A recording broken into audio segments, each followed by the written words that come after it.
weight of a population of more than 40 million people to feed, then Kenya definitely needs the best means of production to ensure continued food supply.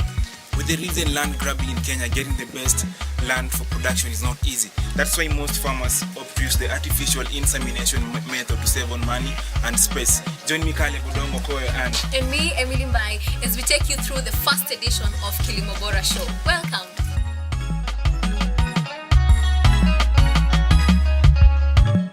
Joining us on set on this first edition of the Kilimo Bora Show is one Job Malanda, who will be telling us just what it takes to run the whole process of the artificial insemination. Thank you so much. Thanks for speaking to us. Welcome here So, to Egerton. What is artificial insemination all about? Artificial insemination is all about depositing the male gametes into the reproductive tract of the female that is viable enough for conception.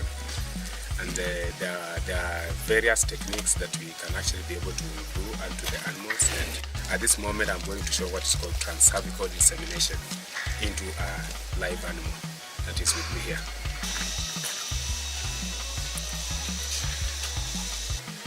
So, Mr. Malanda, I have some of your equipment here. Thank you so much. And now that we know what artificial insemination is, Yes. I want you to tell us, what is that one thing that should make a farmer go for artificial insemination and not the natural way? Thank you so much. Artificial insemination, most likely at this moment, very many farmers would like to do it because number one, it saves them on acquiring a bull. And then number two, artificial insemination is a faster technique, even though it requires some training that one has to have. Then artificial insemination ensures that the genetics of the animals are preserved and fastened onto the other species of the animals in future. Even if a bull died 20 years ago, its semen can still be used now, and it can serve very many animals. Well, and can anyone do artificial insemination, or do we have to get a professional to do it? Only professionals can do it. Why? Because AI is an art and a technique that has to be embedded into somebody's mind. So you need to have a skill, or you need to be trained as an inseminator. There are very many schools in Kenya that do that. Here in Egerton also do the same. So that when you have the technique and the art yourself, you can still be able to work and handle the AI technique itself. So still on the artificial insemination process. Yes. When do you do artificial insemination process? We do artificial insemination probably when the animal, number one, it is in heat, and number two, it's at its optimum time that we presume it can conceive. How do you know that a cow is on heat? Anyway, there are various things that we can be able to look at or be able to observe. Some of them are what we call the observable signs, that we can look at animals mounting others and being mounted. And in most cases, animals that are in heat, they actually most of the time start with what we call the standing heats. They stand up other animals to mount on them at the back. And two, they can also still be able to try to move the other animals in front. That is on what we call the riding heat. So they climb other animals, then the other animals will move away from them. They ride them as they ride them. Then number three, we can be able to observe somewhere here. We call it here the vulva. The vulva, in most cases, you'll find some clear, stringy mucus discharge. That is an indication that this animal is prime. Actually, it is in heat. But in most cases, at farm levels, a farmer can also be able to see signs of heat, like the animal is restless. On that day, it has not been able to produce so much milk on that day. Then number three, the animal is actually alert, just waiting for the sound of any bull. Anyway. So those are just exactly the signs. When you see those signs in a cow, then you know the cow is probably on heat. When you see those signs, probably the animal is on heat, and perhaps it can either be in the early heat, mid-heat, or the late heat. Is the process expensive? The technique itself, it is not expensive, but whatever is expensive is the semen. You realize that in Kenya at the moment we have semen that is actually moving from 1,300 shillings to actually 10,000 per straw of a semen to be put in your animal. Okay, so Mr. Malanda, Yes. tell us, for the local farmer in the village, where can we get these artificial insemination services? For the local farmer in the village, there are two ways. Some of the counties in the nation of Kenya, they are looking into what we call the AI services. We have county AI schemes, whereby the AI inseminators from the county inseminate the neighborhood of the animals. That is, they inseminate the animals in the neighborhood. Then number two, they are what we call the private practitioners, who actually move around and check if there can be any information about an animal in heat, then they come and inseminate. So those are the only two ways at the moment.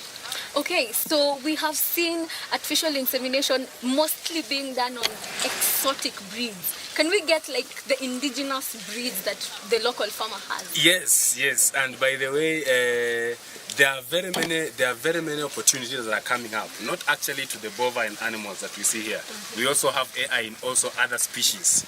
So in those other species, we also have exotic and indigenous breeds. So AI is still possible to be done to the normal indigenous cattle that we have in our country, like the zebu, like the brans, and so on. Hey, that is interesting. Now, before we finish, just advise the farmer, which is the best breed to get their cow inseminated with? All the breeds are best. The only challenge to the farmer is one, that the farmer will be able to observe that the animal is at the prime time to be inseminated. Any insemination can lead to conception, but however it's approached, it actually can lead to either a higher conception or a reduced conception. But any breed can still be able to be manned AI onto it. Okay. Well, interesting. Mr. Malanda, thank you. Perhaps the cow is on heat, then the farmer misses to notice. Then the time passes. What does the farmer do in that case? Number one, the farmer will lose. How will the farmer lose? The farmer will lose that time the animal will have been served, then conceived. So the farmer will lose at the time of the birth or the calving. The farmer will lose some days. He will go without having milk. And sometime his time to get a calf will actually be lengthened. We call it the window time for him to get a calf. So at that moment, we advise the farmer that he should be able to be very much observant, what you call the heat detection skills unto the farmer. He should be observant so that when the animal appears into heat, it is inseminated well, and then conception is adhered to, so that at least the open days reduces, and then the farmer will actually be able to have at least one calf per dam per year. That is to the satisfaction of the farmer. So it does not affect the cow.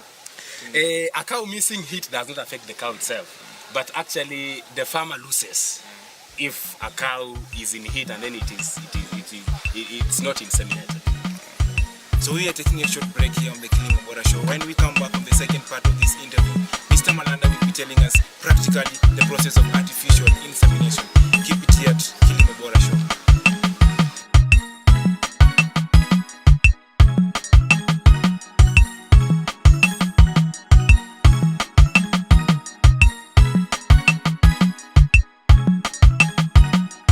We are back for the second phase of CoELIB-Egerton show, and this time it's all about practicality. Let's just get started. Mr. Malanda, Yes. this is your equipment. Show us. Yes. Now here in my kit, I have a lot of things that I can be able to show you. First of all, I have my AI, the AI mtungi, that is the can that we store frozen semen there.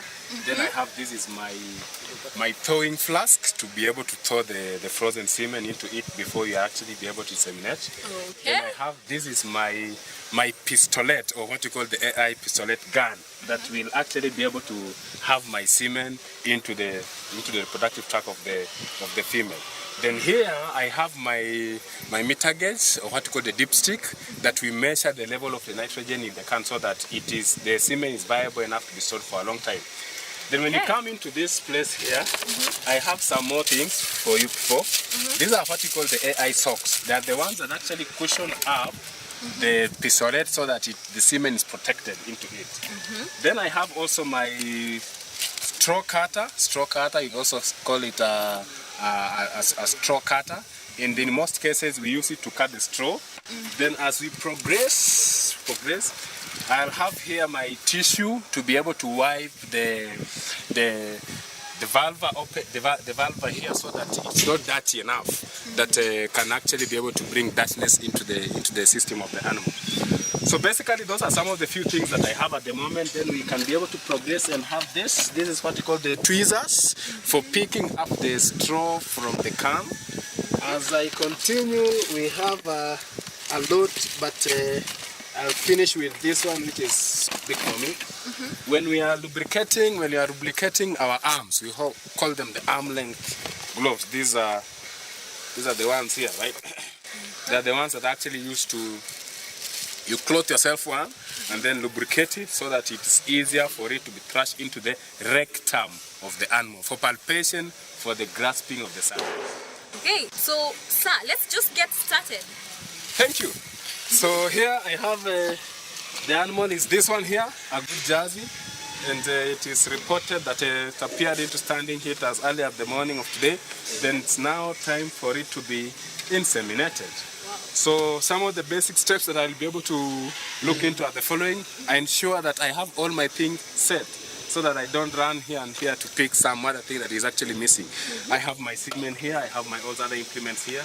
I check also my water.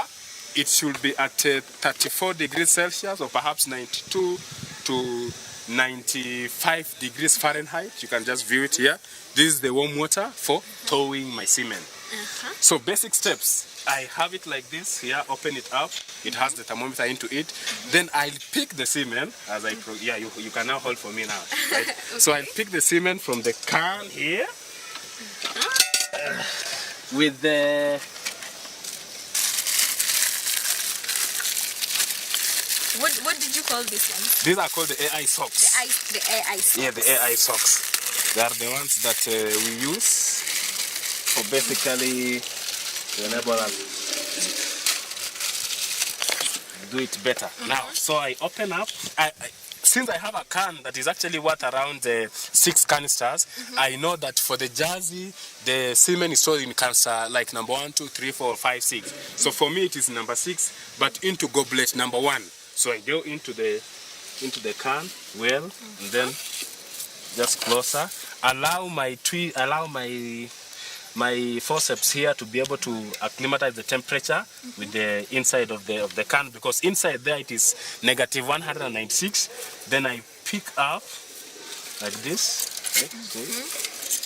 I pick up, then semen comes, right? Semen comes. Then up at that point, I pick one, right? Which I know it is the one that I really need. Then after having done it like so, I place it immediately into my water. That is 34 degrees Fahrenheit Celsius for around 15 to 20 seconds as I time myself, right? So what is the use of keeping it in the water for like 15 to 20 seconds? What is the use now? The use is at this moment here, the semen is at a frozen stage. It cannot be able to move. So you thaw it so that it can now be able to have what you call the mobility stage. It's now becoming like water. Okay, understood. So at that point, we can now be able to close our can well, turn it where it should be. Yes, and then now we pick now our semen from the water? from the thawing flask, right? Easier. So when we pick it up, we have it into this. So you lift this one up. Pick it the same way. The same way it went into it, you lift it up in the same way up, right? So you have it like this. The tissue, I said, is for wiping, so you wipe so that there's no much more of the water onto it.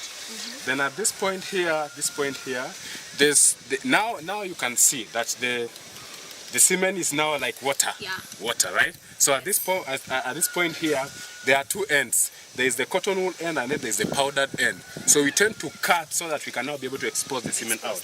In cutting, I actually use what you call the straw cutter, which I cut actually 1 centimeter inside here. I don't cut the end of the cotton because this the powder side, right? Yes. So I cut one, right, to just open it up for me.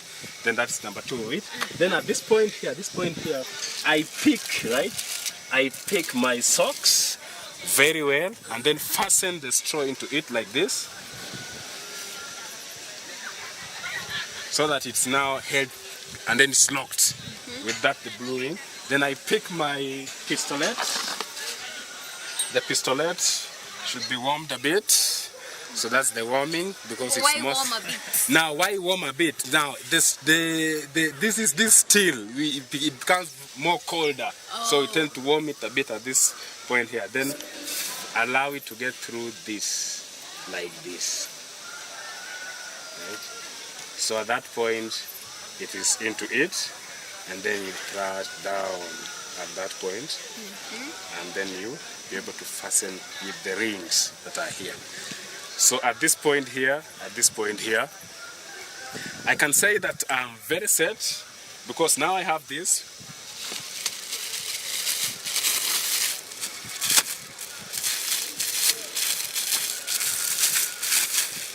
I pick up my glove. I confirm by virtually looking at, does the semen come out if I'm well, right? You've seen that dot, right? So that is, I'm ready with it. That is the semen that should be to the animal itself. So I lubricate my arm.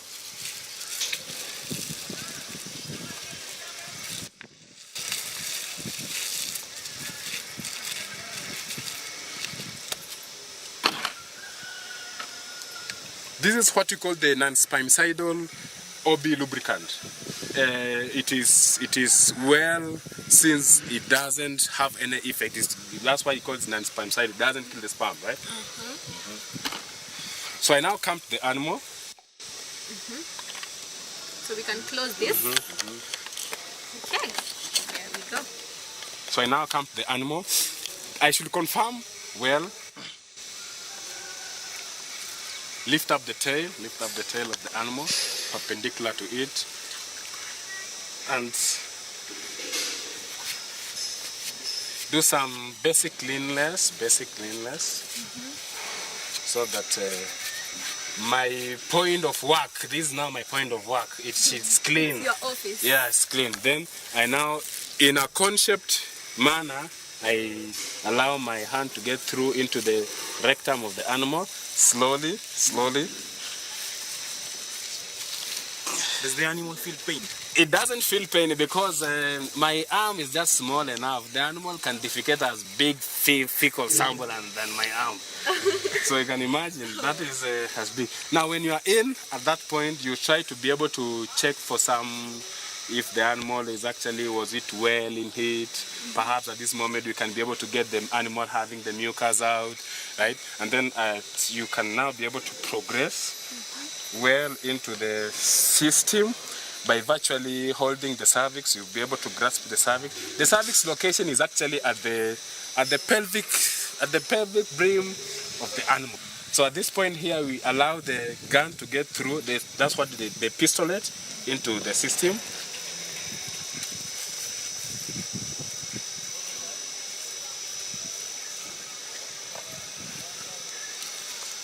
In a 45-degree angle or upwards to be able to avoid what you call the urethral opening that can lead us into the animal's bladder, right? So we are there, and then you can now go straight.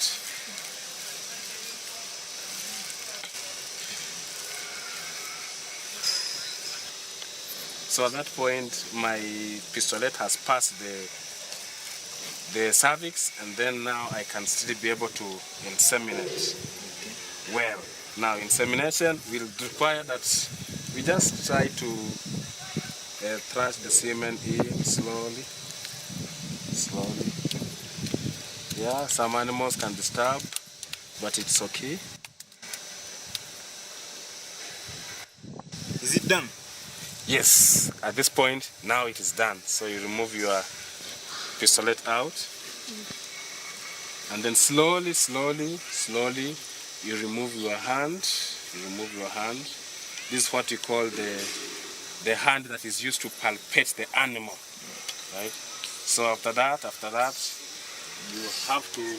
Can I still hold the tail? At this moment you can only still hold it if we need to do much more of the final cleanings like this, yeah, so that now the animal is well able to be able to go. But then now you remove. insemination is done. Now insemination is done. We are waiting for a calf. 9 months. Not today. Okay. So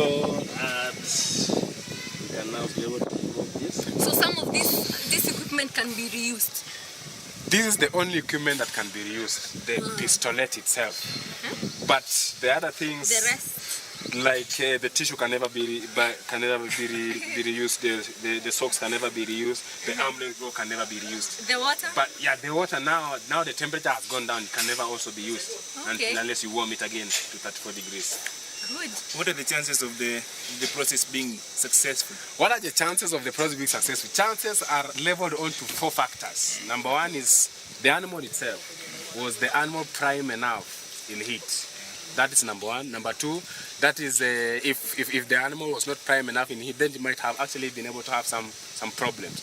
Then number two, is the semen that we are using viable, or is the semen that we have actually been able to use stored for a long time and yet the gas is not actually in at the moment. Then number three is me as the inseminator having done the right thing. That is, have I placed the semen at the right target point that I should place as the inseminator. So in our case, it's like 100% sure. You're a professional, right? Yes, and I can say that the animal is well. Are we going to get a bull or Are we going to get a bull? Now the semen that I have used is 50-50 chances, and we can get a bull, we can get a heifer. It is 50-50 chances. So we have semen with 50-50 chances, and that semen which we're very sure are going to get a bull or a calf. Yeah, it is true. That is now what we call the sexed semen. Tell us something about that. Now, good. Sexed semen is the semen that has actually been prepared enough to be able to only conceive up to the animals for them to yield what you call either the heifers for the dairy production enterprising, or perhaps some people will wish to have bulls for the purposes of a steer production. They want to have steers in their own farm. Yes, it is true, and we also use sexed semen, especially here in the country. It is the only biggest challenge unto it is that sexed semen is quite expensive. It is quite expensive.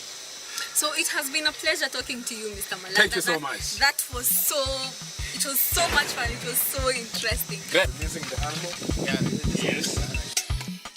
As you allow now the animal to move away. A moment. Yeah.